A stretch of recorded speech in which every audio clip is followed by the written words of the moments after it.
البدع والأهواء، أهل البدع العقائدية وأهل البدع السياسية.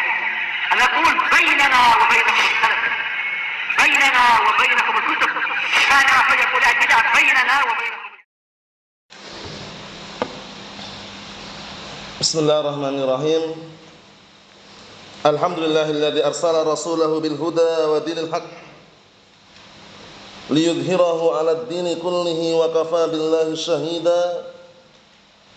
أشهد أن لا إله إلا الله وحده لا شريك له إقرارا به وتوحيدا، وأشهد أن محمدا عبده ورسوله صلى الله عليه وعلى آله وسلم تسليما مزيدا لا نبي بعده. إخواني في الدين، أعزني wa a'azzakumullahu jami'an wa barakallahu fikum. Sebelum kita melanjutkan bacaan terhadap kitab 300 hadis sahih muttafaqun alaih yang diambil dari kitab Riyadhus Shalihin yang dikumpulkan oleh Syekh Abdullah Al-Riyani asbahullah. Hadis yang sebelumnya yang sudah kita baca distorkan terlebih dahulu mengenai haramnya berkhianat, bahwasannya orang-orang yang berkhianat kelak di hari kiamat diancam akan ditancapkan di bagian belakangnya bendera, kemudian seraya dikatakan kepada halayak ramai, ini adalah pengkhianatan si fulan, ini adalah pengkhianatan si alan. Waspada, berkhianat sangat berbahaya sekali, bahkan termasuk ciri khas orang-orang munafik. Wa idza ahada ghadara, apabila melakukan perjanjian maka dia mengingkari atau berkhianat. Hati-hati barakallahu fiik, waspada, karena pengkhianatan menunjukkan bahwasannya sebenarnya dia tidak mampu untuk mengemban amanah tapi dia paksakan, akhirnya dia berkhianat waliyadzubillah. Atau awal mulanya dia siap berani untuk mengemban amanah tapi di tengah perjalanan karena melihat fitnah yang sangat dahsyat akhirnya dia tidak kuat untuk mengembannya dan akhirnya berkhianat.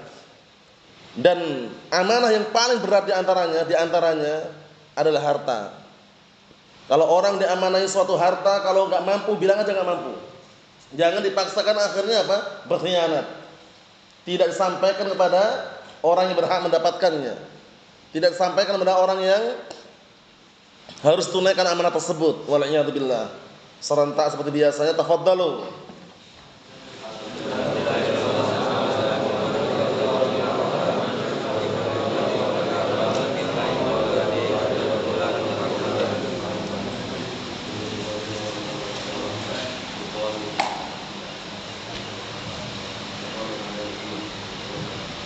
Hadi. Naam, ahsantum barakallahu fiik, a'anakumullah. Kita lanjutkan berikutnya. Kita ambil satu hadis, disimak baik-baik, satu hadis. Qala al-mu'allif asbahullah bab tahrimil hujran bainal muslimin fawqa salasati ayyamin illa li bid'atin fil mahjur aw tadahurin bi fiskin aw nahwu dzalik. Penting ini, disimak baik-baik. Bab haramnya menghajar, mendiamkan saudaranya, tidak mengajak bicara, tidak mengucapkan salam antara kaum muslimin lebih dari 3 hari. Ini hukum global, hukum asal ya. Kecuali menghajarnya karena ada kebid'ahan yang memang layak untuk dihajar. Paham ya? Dia misalkan penyeru kebid'ahan, pelaku kebid'ahan yang sifatnya apa? Sudah dinasihatin, nolak, bantah, bangkang, ngeyel. Paham ya? Yang seperti itu layak untuk apa? Mendapatkan yang namanya hardikan, agar dia segera rujuk dan kembali pada jalan yang benar. Mafhum? Sebagian mereka mengatakan dirinci. Kalau seandainya hajarnya itu membawakan hasil yang baik, na'am. Kalau tidak, biarkan saja. Tapi bagaimanapun keadaannya, waspada terhadap pelaku bid'ah yang sifatnya apa? Layak dan berhak untuk dihajar. Itu kembali kepada apa? Nasihat dan bimbingan para ulama ahli sunnah wal jamaah mengenai apa? Al-hajar fi ahli bid'ah. Karena ahli bid'ah itu berbahaya sekali. Bahayanya Terkadang orang awal mulanya sunni salafi, manhajnya ahli sunnah wal jamaah. Dikarenakan teman duduknya ahli bid'ah wad dalal, terpengaruh dia. Seperti kisahnya siapa? Seorang imam namanya Imran bin Hittan. Imran bin Hittan, disimak ya. Dulunya termasuk salah satu imam ahli sunnah wal jamaah, Imran bin Hittan. Kemudian tertarik dengan putri pamannya, sepupunya. Yang waktu itu putrinya ini pemahamannya Khawarij. Pemahaman Khawarij itu pemahaman bid'ah. Awalu bid'atin dhaharat fil Islam bid'atul Khawarij. Bid'ah pertama kali yang muncul dalam agama Islam bid'atul Khawarij. Akhirnya Imran bin Hittan memutuskan untuk menikahi putri pamannya tadi. Disimak ini. Tujuannya apa? Agar Imran bin Hittan bisa mengajak putri pamannya menjadi seorang wanita yang sunniyah salafiyah, berakidah ahlussunnah wal jamaah. Tapi lihat, bagaimana tipu daya seorang wanita dan bagaimana syubhatnya ahlu bid'ah wad dalal. Akhirnya justru terbalik. Imran bin Hittan berubah semula ahlussunnah wal jamaah menjadi orang yang berpemikiran Khawarij. Bayangkan itu. Berbalik arah. Kenapa? Syubhat. Syubhat itu bukan perkara yang remeh seperti orang jualan tempe tahu, bukan. Syubhat itu perkara yang nyambar-nyambar. Makanya para ulama mengatakan apa? Al-qulubu dha'ifah wasyubahu khattafah. Al-qulubu dha'ifah wasyubahu khattafah. Hati-hati itu lemah sedang syubhat menyambar-nyambar. Waspada barakallahu fi. Sampai-sampai Al-Imam Asy-Syatibi rahmatullahi alaih menyebutkan dalam kitab Al-I'tisam, beliau mengatakan al-bu'du an majalisi ahli bid'ah huwa tariqu ila sunnah.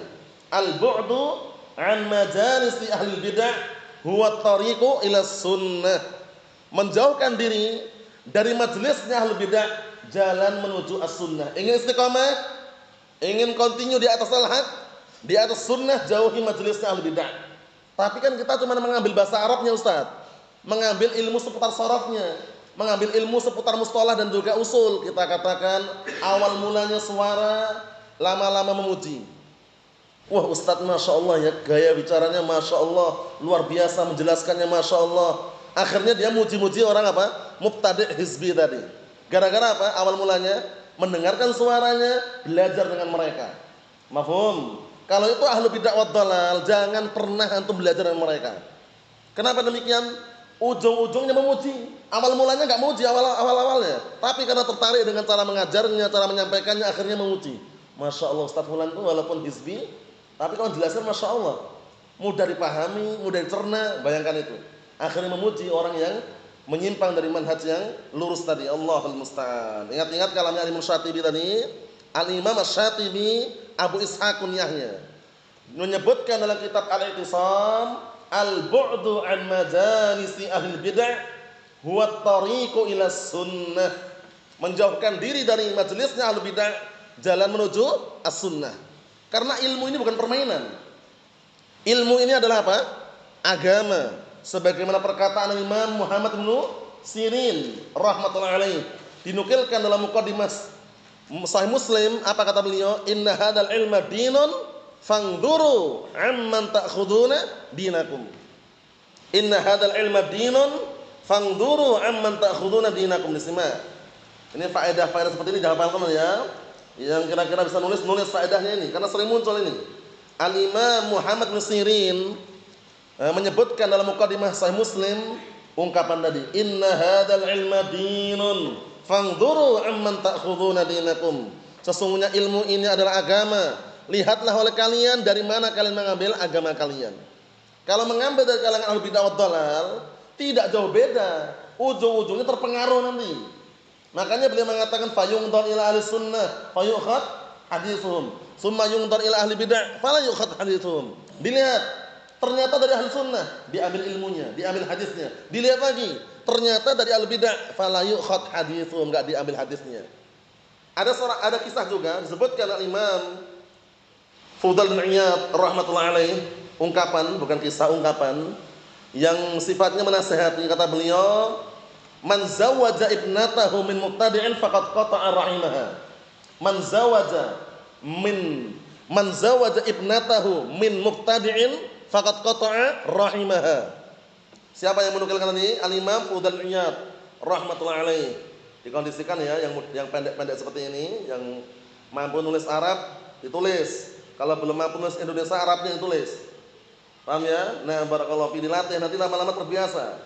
Anak ulangi, berkata Imam Fudail bin Iyad rahmatullahi alaih, man zawwaja ibnatahu min mubtadi'in faqad qata'a rahimaha. Barang siapa yang menikahkan putrinya dengan ahlu bid'ah, maka sungguh dia telah memutuskan hubungan silaturahmi. Bayangkan itu, karena beda manhaj, beda jalur, beda akidah, sehingga dalam kekeluargaan pasti rasanya pun tidak harmonis. Ya enggak? Nah, barakallahu fi, karena apa? Misalkan mertuanya ahli sunnah, menantunya apa? Mubtadi' misalkan. Menantunya jamaah tabligh misalkan, menantunya IM misalkan. Walaupun ketemu akrab enggak bisa. Kenapa? Karena beda jalur, beda manhaj, beda akidah. Mafhum? Man zawwaja ibnatahu min mubtadi'in faqad qata'a rahimaha. Barang siapa yang menikahkan putrinya dengan ahli bid'ah, maka sungguh dia telah memutuskan hubungan silaturahmi. Ikhwani fid din, a'azzani wa a'azzakumullah jami'an wa barakallahu fikum. Sebelum kita baca hadisnya, ana sebutkan tadi kenapa? Karena biar tidak salah faham. Hukum asalnya menghajar saudaranya seiman, seislam haram lebih dari 3 hari. Kalaupun seandainya bermasalah, terpaksa harus mendiamkan, enggak boleh lebih dari 3 hari. Sehari, 2 hari, 3 hari berhenti langsung. Yang terbaik yang bagaimana? Wa khairuhuma alladzi yabda'u bisalam. Yang terbaik antara keduanya yang saling mendiamkan tadi adalah yang mengawali salam. Assalamualaikum. Paling-paling yang satunya enggak jawab, tapi kalau sering diawali gitu, biasanya berpikir dia, wah, orang ini didiamkan, dihajar kok salam juga ya. Akhirnya berpikir dia. Paham ya? Kita santai aja. Kenapa? Karena kita mengawali salam. Hukumnya sunnah, sedangkan jawab kalau dia paham ilmunya wajib. Jawab salaman wajib. Nah, itu perlu dikondisikan. Nah, ternyata kecuali, lihat ini, kecuali li bid'atin fil mahjur, kecuali disebabkan karena kebid'ahan yang berhak dan layak untuk dihajar. Mafhum? Atau dhahurin bi fiskin, atau orang yang apa? Terang-terangan melakukan perbuatan fasik. Terang-terangan melakukan perbuatan kefasikan. Contohnya, mendem, mabuk, termasuk perbuatan kefasikan kan? Dia terang-terangan dia di jalan raya, wah, mendem dia. Lagi di majelis ilmu, mabuk dia misalkan. Terang-terangan, bos, enggak punya malu sudah. Paham ya? Kemudian dia judi tengah jalan.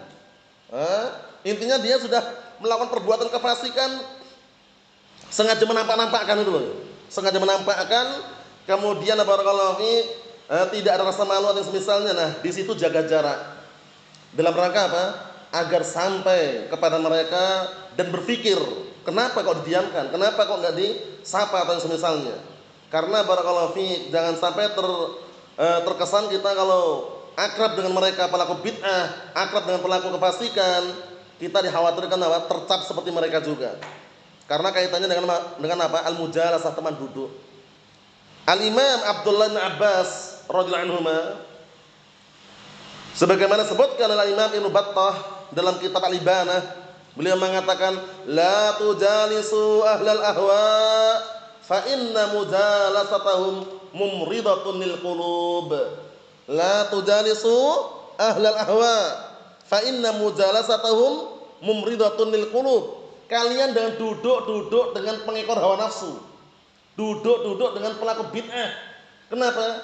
Karena duduk dengan mereka itu bikin sakit hati. Sakit hati dengan apa? Syubhat. Ingat-ingat, syubhat menyambar-nyambar. Hati itu apa? Lemah. Hati-hati, barakallahu fi, waspada dan al-bid'ah wad dalal lebih aman. Paham ya? Kalaupun seandainya terpaksa harus apa? Bisnis, jual beli seperlunya. Selebihnya menjauh. Seperlunya. Paham ya? Selebihnya menjauh. Kenapa? Hati itu lemah, sedangkan syubhat menyambar-nyambar. Ikhwani fid din, a'azzani wa a'azzakumullah jami'an, barakallahu fikum. Bab ini mirip dengan sebelum-sebelumnya yang kita pernah baca ya pada pertemuan yang lalu, yang mirip ya. Nah, barakallahu fik. Mengenai apa? Berkaitan masalah menghajar ini kita lewati kalau tidak salah di halaman 92 itu.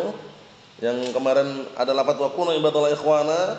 Intinya kalau cuma masalah dunia, jual beli, transaksi atau semisalnya, sabar. Enggak perlu saling menghajar, apalagi masalah apa? Masalah nahwu, Masalah nahwu, masalah jar sama khafdh, masalah menghajar. Nggak paham dia kan? Perselisihan masalah mengi'rab ada masalah saling menghajar misalkan. Allahul musta'an. Permasalahan fikih pun kalau yang sifatnya ada al-amr wasi', perkara yang bebas, seperti misalkan barakallahu fi ketika doa istiftah, ada yang menggunakan Allahumma ba'id baini. Ada yang menggunakan Allah akbar kabira. Enggak masalah. Dua-duanya sahih, enggak perlu saling menghajar di situ. Mafhum? Apalagi masalah dunia. Kalau masalah dunia santai sahal, sabar aja udah. Gara-gara si fulan jualnya mahal dia hajar. Ketemu enggak salam, sepulan tuh Allah jual mahal. Cukup dinasihati semampunya. Ada pun saling menghajar gara-gara masalah itu apalagi lebih dari 3 hari dilarang oleh syariat. Ingatnya aja kecuali menghajar siapa tadi? Ahlu bid'ah wad dalal dengan ketentuan dan juga bimbingan yang disebutkan oleh para ulama dalam kitab-kitab mereka. Mafhum? Nah, karena apa? Karena menghajar ahlu bid'ah wad dalal itu fungsi tujuannya itu apa? Menyelamatkan hati kita. Karena hati kita lemah. Semakin kita duduk akrab dengan pelaku bid'ah, pelaku kesesatan itu sangat tidak menutup kemungkinan kalau suatu ketika terpengaruh. Mafhum? Oleh karena itu dijaga jarak kita, jaga diri kita waspada, berhati-hati. Kita lihat hadisnya an Abi Ayyub Al-Ansari, disimak radhiyallahu anhu, anna Rasulullah sallallahu alaihi wa ala alihi wasallam qala la yahillu li rajulin an yahjura akhahu fawqa salatil layalin yaltaqiyan fayuridu hadha wa yuridu hadha wa khairuhuma alladhi yabda'u bis salam. Muttafaqun alaih.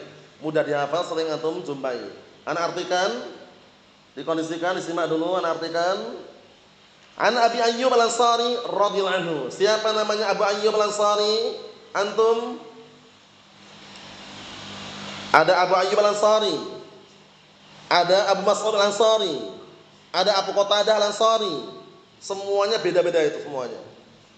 Pastikan antum sudah terkondisikan. Siapa nama Abu Ayyub Al-Ansari? Khalid bin Zaid. Abu Mas'ud Al-Ansari, antum? Abu Mas'ud Al-Ansari? Mana? Antum? Ya kita lewati dulu 3 kan, ternyata ada 3 itu. Abu Mas'ud Al-Ansari, siapa namanya? Belum? Antum, Nazril. Uqbah bin Amr. Abu Qatadah Al-Ansari. Abu Qatadah Al-Ansari Ibrahim.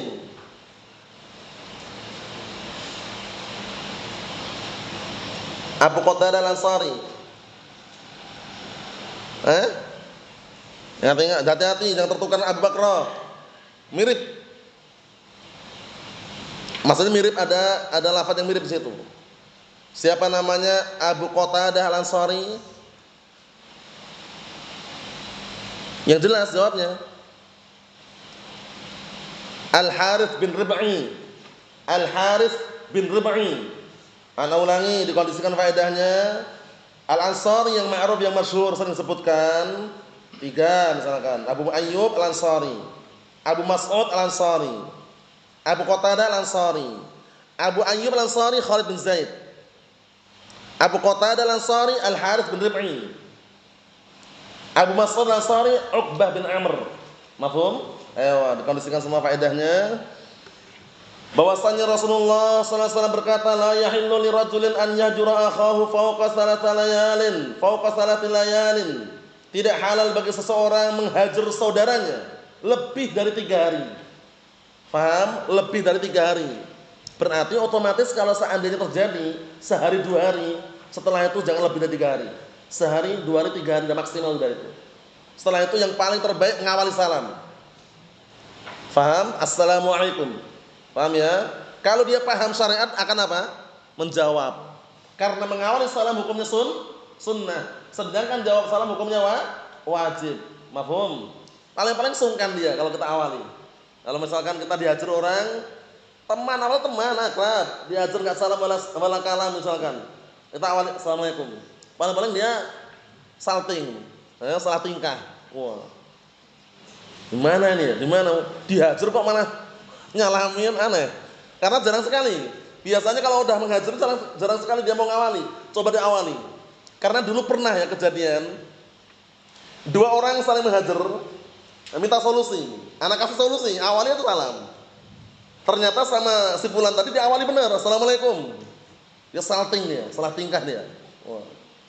Karena apa? Karena merasa kok dihajar kok malah salam gitu. Tapi lama-lama alhamdulillah dia mungkin sadar atau mungkin merasa kok ya apa sih fungsinya, tujuannya gara-gara jual beli dunia. Alhamdulillah saling maaf alhamdulillah. Paham ya? Terjadi seperti itu karena apa? Karena memang kalau nggak diawali lama nanti. Makanya kalau jual beli itu antum yang jual pastikan jujur jual belinya. Ingat berkali-kali itu kan. Seringnya biasanya permasalahan jual beli ini membuat apa orang ribut. Biasanya kalau nggak jujur. Madu apa ini? Madu asli, black honey katanya. Sembarang black honey itu. Tahu black honey? Madu hitam. Black itu artinya hitam, honey madu. Wah, black honey. Ternyata apa? Penipuan dia, modus. Dicek bukan madu, ternyata apa? Ternyata apa? Madunya asli separuhnya oli bekas itu. Allah musta'an. Memang kental memang. Hati-hati barakallahu fiikum, akhir ribut. Wah. Adu mulut baku hantam. Jujur sumber keberkahan. Ingat-ingat. Dalam jual beli untung banyak ada larangan tapi jujur. Untung dikit kok bohong nipu haram juga. Paham ya? Yang dicari ketika orang jual beli apa yang dicari Hasan? Untung banyak atau keberkahannya? Keberkahannya walaupun untung dikit tapi berkah, masya Allah cukup. Tapi untung banyak nipu haram. Paham ya? Black honey katanya. Ternyata apa? Madu campur oli. Allah musta'an, keterlaluan sekali ya penipuan seperti itu ya, modus. Nah, jual beli online, black honey asli, perasan pertama, tuangan pertama, tuangan yang kedua berapa kali itu, yang namanya oli bekas, paham ya, campur madu. Allah musta'an, di posting nih, jual beli online nampaknya masya Allah, black honey, mereknya black honey. Ya mungkin madu apa itu, intinya black honey kan biar tertarik orang kan, madu hitam itu kan. Setelah dibeli, dibuka paketnya ternyata apa? Allah musta'an, tidak seperti yang dijual. Hati-hati. Ini sekedar selingan. Permasalahan sifatnya pribadi atau permasalahan dunia pastikan janganlah kalau menghajar lebih dari 3 hari. Kalau memang namanya orang marah-marahan itu wajar awal mula ya, sehari, 2 hari, 3 hari, selebihnya ya pastikan ini. Yang terbaik adalah mengawali salam. Yaltaqiyan, perhatikan, 2 orang tadi berjumpa. Fayuridu hadza, yang ini berpaling membelakangi, wa yuridu hadza, dan yang ini juga berpaling membelakangi. Jadi ketemu gini langsung belakang ini. Wah, ketemu di tengah perjalanan enggak sengaja tapi saling menatap, akhirnya apa? Balik arah. Ini balik arah juga balik arah. Saling membelakangi. Biasanya gitu kalau ada masalah biasanya. Di Jawa si fulan mau lewat sini dia nyari gang lain. Semoga enggak ada ya, semoga ya. Nah, kalaupun ada caranya nih lihat. Wa khairuhuma alladzi yabda'u bisalam. Yang terbaik antara keduanya adalah yang ngawali salam. Ketemu bertatapan enggak sengaja, assalamualaikum. Berat memang, tapi ini yang solusi yang terbaik. Solusi yang terbaik ini mengawali salam. Solusi yang diberikan oleh siapa? Rasulullah sallallahu alaihi wa ala alihi wasallam. Naam. Ikhwani fid din, a'azzani wa a'azzakumullah jami'an barakallahu fikum. Karena apa? Karena kadangkala gara-gara masalah pribadi, masalah yang sifatnya duniawi dibawa kepada permasalahan yang sifatnya agama, itu berbahaya sekali. Paham ya? Makanya Syekh Shalih Fauzan asbahullah ketika beliau barakallahu fikum mensyarah sebagian kitab Silsilah Rasail, beliau memberikan nasihat yang sangat bagus. Wal wajibu 'alaika ayyuhal muslim an taqbalal haqqo. Ana nukilkan semakna ya. Nanti kalau antum sudah melewati Silsilah Rasail itu pada syarah artikel-artikel yang berikutnya ada lafaz itu. Wal wajibu 'alaika ayyuhal mu'min aw ayyuhal muslim an taqbalal haqqo. Walau kana ma'aman la tuhib. Walaupun kebenaran itu bersama orang yang kamu enggak sukai. Paham ya? Nah, wala takunu al-adawatu syakhsiyah wal ahwa nafsiyah mani'atan min qabil haq. Perhatikan itu. Wala takunu al-ahwa asy-syakhsiyah. Barakallahu fiik. Wal ahwa nafsiyah mani'atan min qabil haq. Ana nukil dengan semakna nanti kalau antum merujuk Dalam syarah Silsilah Rasail itu sebutkan sana nasihat yang sangat bagus sekali. Kata beliau, wal wajibu 'alaika ayyuhal muslim an taqbalal haqqa walau kana ma'a man la tuhib. Yang wajib atasmu wahai seorang muslim untuk menerima kebenaran walaupun kebenaran bersama orang yang kamu enggak sukai. Kadang kalau kebenaran bersama orang lain yang kita enggak sukai, kadang kita enggak nerima. Paham ya? Nah, barakallahu fi akhirnya menolak kebenaran jangan. Kalau yang namanya kebenaran jangan pernah tolak. Seberat apapun itu kebenaran, sami'na wa ta'na. Sami'na wa ta'na, karena kebenaran, ya kan? Kemudian apa kata beliau? Wala takunu al-adawatu syakhsiyah wal ahwa nafsiyah. Jangan sampai permusuhan pribadi, hawa nafsu per individu mani'atan min qabil haq, sebagai penghalang untuk menerima kebenaran. Ini penting sekali. Gara-gara masalah pribadi dinasihati malah ngayal, nolak, bantah, bangkang. Hati-hati. Perhatikan Mas, perhatikan.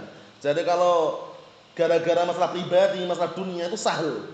Insya Allah seperti itu aja. Karena dunia ini akan ditinggal nanti, nggak ada yang dunia di bawah mati, nggak ada. Nggak ada ya. Dunia di bawah mati itu nggak ada. Yang sampai kita meninggal dunia masih bermanfaat, itu kembali ke akhirat semuanya. Seperti ilmu.